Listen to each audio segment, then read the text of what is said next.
L'Église catholique fait mémoire de saint Dimitri, de saint Maxime d'Alexandrie et de sainte Julie. Saint Démétrio ou Dimitri. Après saint Georges, il est le plus célèbre martyr militaire de l'Orient, d'où son nom de mégalomartyr. Diacre à Sirmium en Dalmatie, il souffrit le martyre sous Dioclétien. Il est mentionné dans la liturgie byzantine.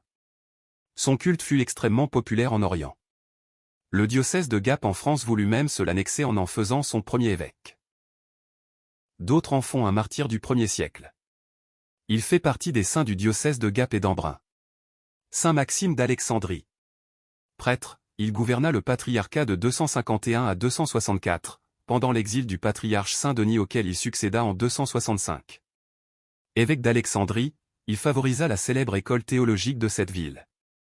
À Alexandrie, en 282, Saint Maxime, évêque, qui, lorsqu'il était prêtre, partagea la confession de foi et l'exil avec l'évêque Saint Denis, à qui il succéda. Sainte Julie. Celles qui portent le gracieux nom de Julie peuvent choisir entre 2 ou même 3 saintes patronnes. Partons d'abord pour la Corse, au même titre que sainte dévote, leur patronne, les habitants de l'île de Beauté vénèrent sainte Julie.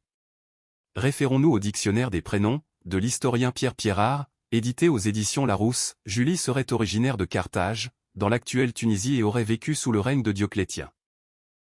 Elle aurait été vendue à un négociant syrien en voyage d'affaires vers la Gaule. Lors d'une escale en Corse, la jeune chrétienne fut dénoncée par des païens. Refusant de sacrifier aux divinités du paganisme, elle fut crucifiée.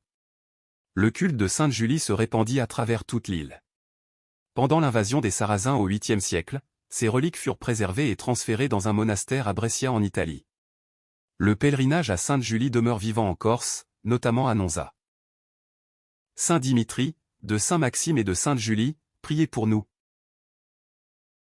Évangile.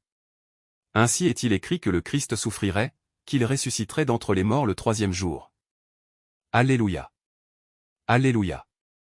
Voici le jour que fit le Seigneur. Qu'il soit pour nous jour de fête et de joie. Alléluia.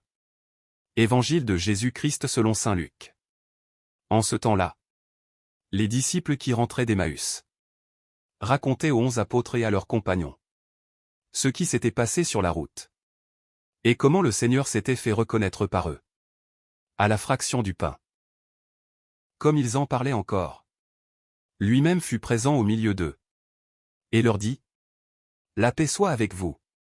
Saisis de frayeur et de crainte, ils croyaient voir un esprit. Jésus leur dit : Pourquoi êtes-vous bouleversés ? Et pourquoi ces pensées qui surgissent dans votre cœur ? Voyez mes mains et mes pieds, c'est bien moi. Touchez-moi, regardez. Un esprit n'a pas de chair ni d'os. Comme vous constatez que j'en ai. Après cette parole, il leur montra ses mains et ses pieds. Dans leur joie, ils n'osaient pas encore y croire. Et restaient saisis d'étonnement. Jésus leur dit : Avez-vous ici quelque chose à manger ? Ils lui présentèrent une part de poisson grillé, qu'il prit et mangea devant eux. Puis il leur déclara : Voici les paroles que je vous ai dites quand j'étais encore avec vous.